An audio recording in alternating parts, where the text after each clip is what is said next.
Bismillahirrahmanirrahim. Alhamdulillah mukrimina bisyari'ati sahibil wasilati wal fadilah wa manna alaina bisyahri silati wal rahmah wat ta'atufi wal marhamah. Allahumma salli wa sallim ala sayyidina Muhammadin miftahi babi rahmatillah adada ma fi ilmillah salatan wa salaman daimaini bidawami mulkillah wa ala alihi wa ashabihi wa ikhwanihi wa dhurriyyatihi wa man salaka ala manhajihi ila yaumil qiyamah. Amma ba'du. Faqad qala Allah subhanahu wa ta'ala fil Qur'anil Karim wa huwa asdaqul qailin. A'udzu billahi minasy syaithanir rajim. يا أيها الذين آمنوا كتب عليكم الصيام كما كتب على الذين من قبلكم لعلكم تتقون أياما معدودات. وقال تعالى وكلوا واشربوا حتى يتبين لكم الخيط الأبيض من الخيط الأسود من الفجر ثم أتموا الصيام إلى الليل. وقد أخرج الإمام بخاري مسلم عن عائشة رضي الله عنها قالت قال رسول الله صلى الله عليه وسلم إن بلالا يؤذن فكلوا واشربوا حتى ينادي ابن أم مكتوم. صدق الله العظيم وصدق رسوله النبي الكريم ونحن على ذلك من الشاهدين والشاكرين. سبحانك لا علم لنا إلا ما علمتنا إنك أنت العليم الحكيم وتب علينا إنك أنت التواب الرحيم ولا حول ولا قوة إلا بالله العلي العظيم. رب اشرح لي صدري ويسر لي أمري واحلل عقدة من لساني يفقه قولي بجاه النبي والصحب والآل. Alhamdulillah, dalam kesempatan ini marilah kita panjatkan puji syukur kita kepada Allah Subhanahu wa taala yang telah memberikan karunia, anugerah, limpahan rahmat, limpahan ampunan kepada kita sehingga kita masih diberikannya untuk menambah perbekalan kita di hari kiamat nantinya sesuai dengan firman-Nya Allah Subhanahu wa taala bahwa tujuan dari kita berpuasa la'allakum tattaqun, agar kalian menambah ketakwaan kalian kepada Allah Subhanahu wa taala. Dan takwa, kata para ulama, merupakan salah satu perbekalan yang paling istimewa di hadapan Allah Subhanahu wa taala sebagaimana firman-Nya wa tazawwadu fa inna khairaz zadi taqwa. Berbekallah kalian, kata Allah Subhanahu wa taala, karena sepaling bekal, sepaling bagus bekal, sepaling istimewanya bekal itu adalah takwa kalian kepada Allah Subhanahu wa taala. Para pemirsa yang dirahmati oleh Allah Subhanahu wa taala dimanapun kalian berada, sudah kita lalui pelajaran yang telah lalu bahwa pengertian puasa adalah menahan diri dari hal-hal yang membatalkan puasa, dari terbit fajar hingga tenggelam matahari, menahan diri dari hal yang membatalkan puasa. Lalu apa gerangan yang dimaksud dengan pembatal puasa? Apakah pembatal puasa tersebut hanyalah makan dan minum? Tidak. Dalam hadis baginda Rasulullah sallallahu alaihi wasallam dijelaskan firman-Nya Allah Subhanahu wa taala dalam hadis qudsi. Kata Allah taala, "Fa innahu yatruku ta'amahu wa syarabahu min ajli." Orang yang berpuasa mendapat limpahan gandaan amal ibadahnya dariku karena dia meninggalkan makan, minum dan syahwatnya untuk mencari keridhaanku. Dalam hadis ini kita ambil bahwa pembatal puasa bukanlah hanya menahan makan dan minum, bahkan syahwat pun harus kita tahan. Para pemirsa yang dirahmati Allah Subhanahu wa taala, Al-Habib Muhammad bin Abdullah Al-Aidrus menyebutkan dalam kitab beliau Ad-Durusur Ramadaniyah ada 8 pembatal puasa. Yang pertama, kata beliau, di antara pembatal puasa itu adalah ar-riddah. Arti riddah itu adalah murtad. Kata beliau, wa huwa qat'ul islam bi fi'lin aw qawlin aw niyyatin aw i'tiqadin. yaitu memutuskan keislaman seorang dengan ucapan atau perkataan atau niat atau i'tiqad. Kalau dia mengucapkan hal-hal yang menghina agama Islam, menghina agama Rasulullah, menghina Rasulullah sallallahu alaihi wasallam, maka orang tersebut akan keluar dari agama Islam dan dia divonis bahwa puasanya akan batal. Karena pembatal puasa yang utama, yang pertama itu adalah ar-riddah, keluar dari agama Islam. Yang kedua, di antara pembatal puasa al-haidu wan nifas, yaitu datangnya haid atau nifas. Ini dikhususkan kepada kalangan wanita. Sekalipun haid dan nifasnya terjadi ketika menjelang berbuka puasa, 3 menit akan berbuka puasa, namun haidnya datang, maka puasanya pun akan menjadi batal dan wajib atas perempuan tersebut, dia harus mengulang puasanya atau mengqadha puasanya. Yang ketiga, di antara pembatal puasa al-wiladah, kata beliau, yaitu melahirkan. Sekalipun kata beliau Habib Muhammad Idrus mengatakan lahirnya tanpa basah, tanpa ada darah yang bersama bayi tersebut, maka orang itu pun puasanya berubah menjadi batal karena melahirkan, termasuk di antara pembatal puasa. Kemudian yang keempat di antara pembatal puasa adalah al-junun, gila. Dia seorang yang ada punya penyakit gila atau yang disebut dengan bahasa kitanya ayana, maka tatkala dia sedang berpuasa mendatang penyakit ini, penyakit gila, dalam setahun 1 kali atau 1 bulan 1 kali kita berlindung dari Allah Subhanahu wa ta'ala dari penyakit yang demikian itu. Cuma ketika seseorang mendapatkan penyakit gila, penyakit yang tahunan atau bulanan itu, maka puasanya langsung menjadi batal.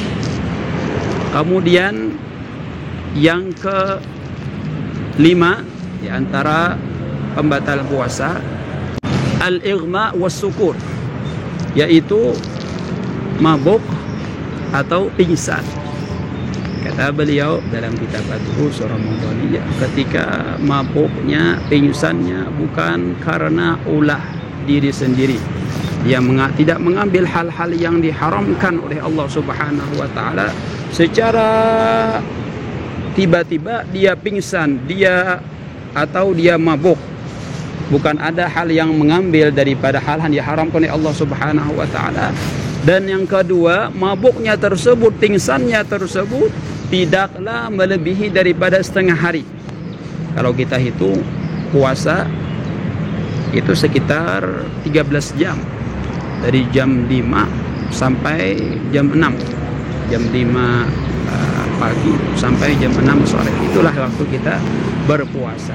Jadi andai kata ada seorang yang pingsan, pingsannya bukan karena hal-hal yang dibuat-buat, kemudian pingsannya kurang dari 6 jam setengah, 5 jam atau 4 jam, maka puasanya tidak batal. Akan tetapi jika puasanya, jika pingsannya melebihi dari kadar tersebut, 7 jam, 8 jam pingsannya, atau mabuknya 7 jam, 8 jam, maka puasanya pun berubah menjadi batal. Kata para ulama, ini adalah pingsan.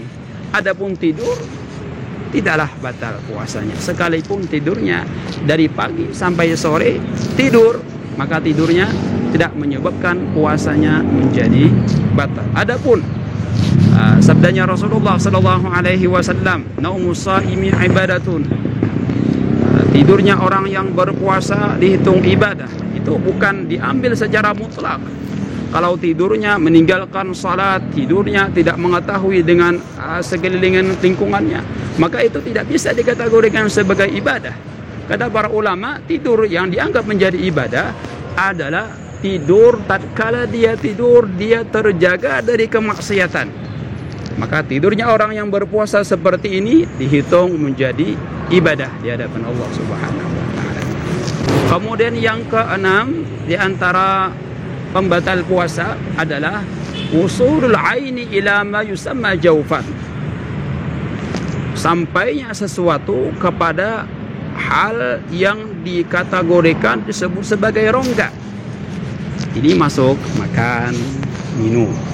Cuma bukan hanya sekedar makan dan minum, memasukkan sesuatu kepada rongga dalam tubuh kita, maka dengan sengaja, dengan mengetahui, maka puasa kita langsung menjadi batal. Di antaranya seperti mengorek telinga, atau kita memasukkan sesuatu ke dalam hidung kita, atau ke dalam tenggorokan kita, atau ke dalam kemaluan, atau muka ataupun belakang, maka puasa seseorang akan statusnya berubah menjadi batal.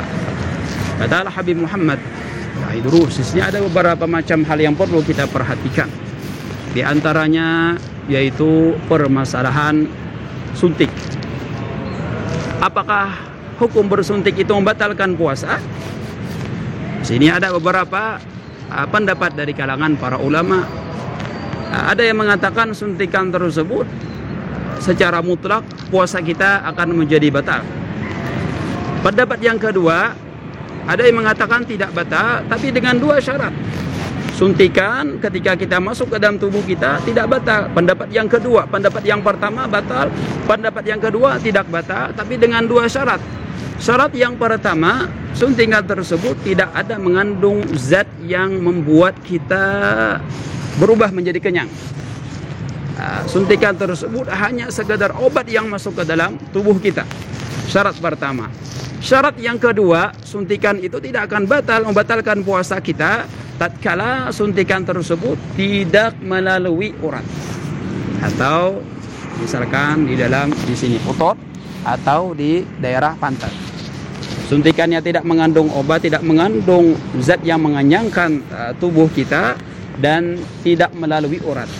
Maka kata para ulama, dengan dua syarat tersebut, maka ketika seorang yang berpuasa bersuntik, maka dia tidak batal puasanya.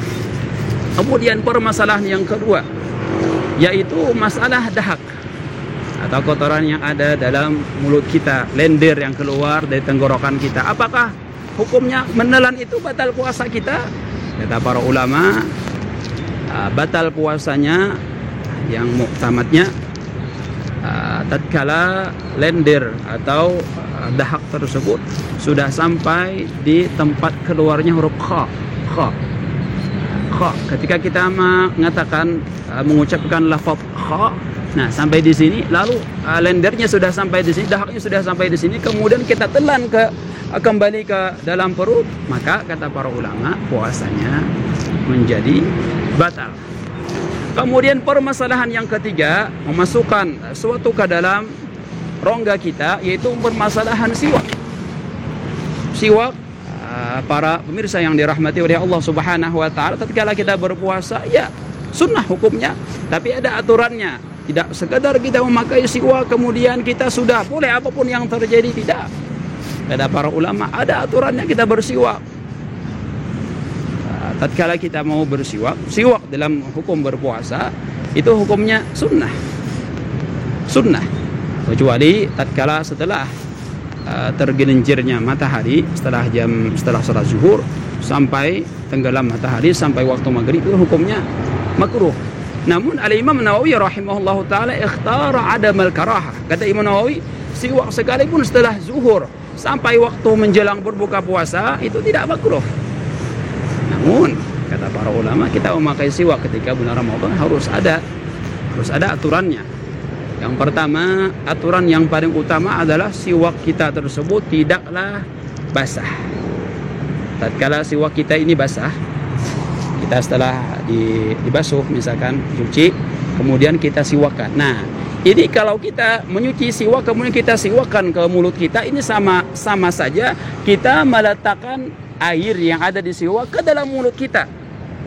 Tatkala kita telan air liur yang bercampur dengan air yang basah bekas dari basuhan siwak kita ini, itu berubah menjadi pembatal puasa. Oleh karena demikian itu, tatkala kita mau bersiwak, pada bulan Ramadan, maka hendaklah siwak kita dalam keadaan kering. Kemudian lagi di antara pembatal puasa yang ketujuh adalah al-jima', berhubungan suami istri.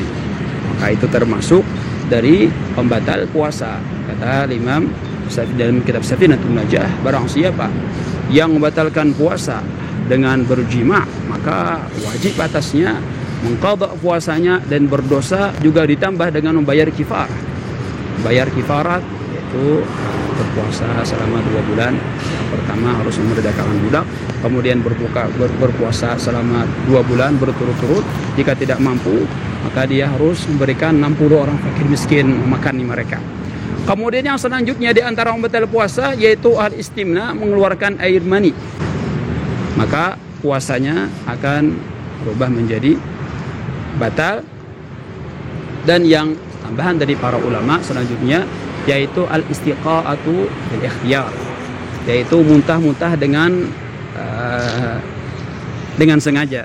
Maka ada yang 8 dan tambah para ulama ada 9 di antara pembatal puasa. Maka mudah-mudahan puasa kita diterima oleh Allah Subhanahu wa taala, kita diampuni segala kesalahan kita, segala dosa kita, dan mudah-mudahan apa yang kita niatkan diijabahkan oleh Allah Subhanahu wa taala, dan mudah-mudahan pula kita dimatikan dalam keadaan husnul khatimah. Maka inilah yang bisa kita sampaikan. Apabila ada salah dan khilaf mohon dimaafkan. Wassalamualaikum warahmatullahi taala wabarakatuh.